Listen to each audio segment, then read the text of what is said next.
So for you, man, like what's your origin story? Was there a moment that you could look back that you could say, man, this is the most defining moment that drives me of who I am today?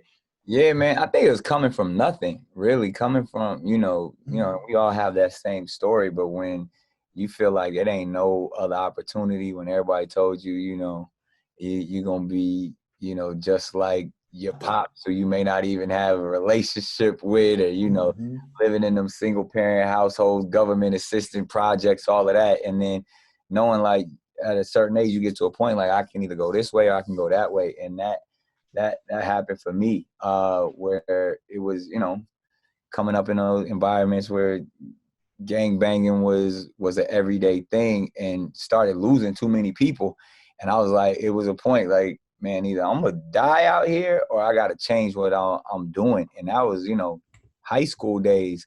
And I literally removed myself from the environment that I was in and said, yo, I'm gonna square up. You know what I mean? Like I had no problem being like, yo, let me put this corny jacket on so I can, because trying to be cool ain't paying the bills. You know what I mean? Trying to be cool is out here having cats, not seeing tomorrow. So I literally started, leaving the city that I was in and trying to, start, catching rides to Hollywood and telling people I wanted to be a comedian and that I did music and all of this stuff. And it was refreshing, man, that I come from an environment where, on the way to school, you gotta look over your shoulders, duck for cover, and to be in a different environment where none of that was even part of the thought process.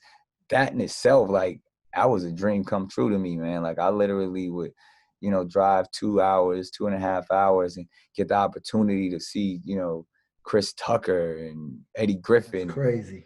Hang out with Jamie Foxx at his studio at his house, and like that's, and I go back to the hood, people wouldn't even believe me.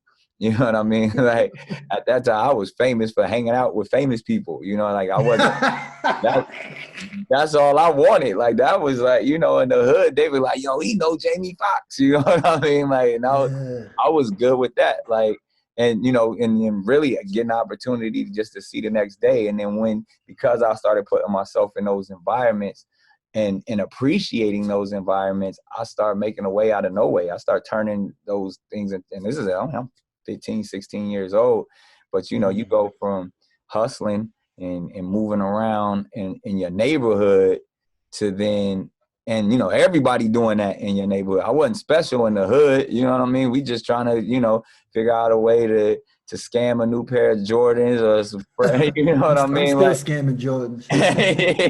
I go like, we was just trying to, put food on the table, help moms pay rent. And then you can go to a place, 2 hours away and cats are millionaires. And that opened my eyes, man. Like, yo, the things that I grew up joking around doing, I can actually buy my mom a house. I can actually get my grandma out the projects. Like that, Right. that was that turning point for me.